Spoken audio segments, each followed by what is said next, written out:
Fake Florida surgeon arrested in Tennessee in romance scam on dating website.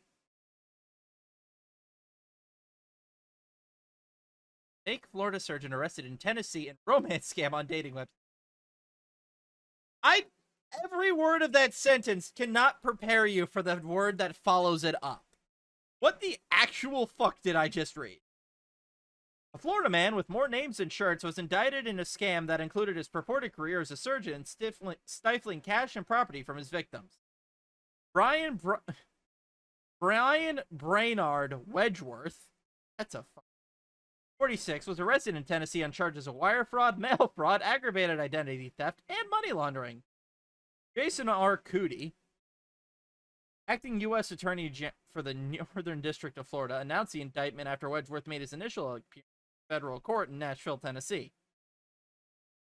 The indictment alleges that between October 26th and March 2021, Wedgeworth devised a scheme to defraud money and property by means of materially false and fraudulent pretenses, representations, and promises, and for the purpose of executing such schemes, falsely represented that he was a physician in an online dating forum to meet women with the purpose of defrauding them.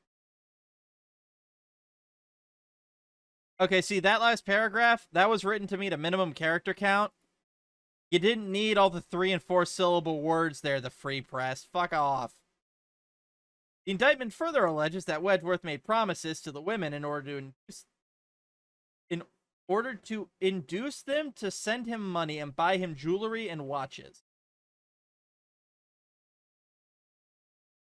Well, so far, my favorite story is about the teacher that accidentally screwed over an entire a principal who accidentally screwed over her entire graduating class by making them take fake AP exams that don't actually count towards their college. And she got away with it. Because she still got to resign and keep all of her benefits. Fuck you, bitch.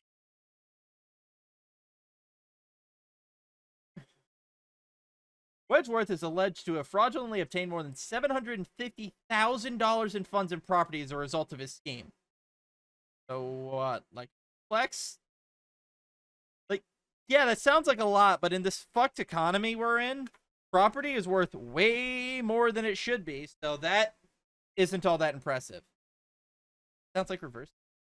No, it's regular OnlyFans simping.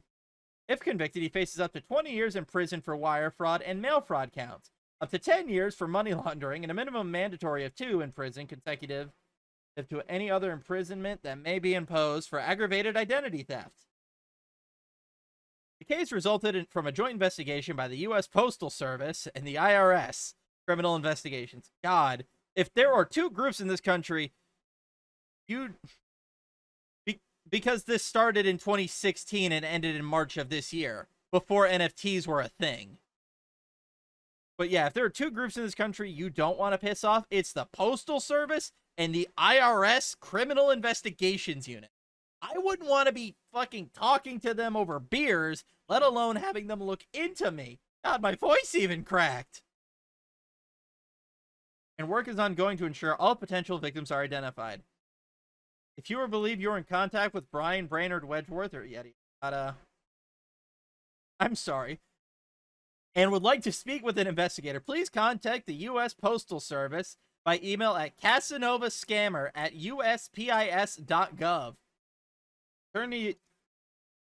U.S. Assistant Attorney Justin M. Keene is prosecuting. Let's see if he had any good aliases. Yeah, Dr. Brian Anderson, Anthony Watkins, Dr. Brian Adams. Different spelling. Let it go. Edward Now I'm thinking of Big Trouble in Little China. I should rewatch that. So on top of everything, I think we can also throw Yellowface in, because ain't that typically a Chinese name? And this man's name is Brian Wedgeworth. I don't think he's Chinese. Brian Chris, 2 first names. Never trust someone with 2 first names. Chris Williamson, Dr. Brian Christopher Williamson, Brian Edmonds, Brian Amerson, Brian Lamar Wilson, Brian Wilson, Brian Mims, and Brian Lamar Sims. Fucking hell. No comments, though. That's a shame.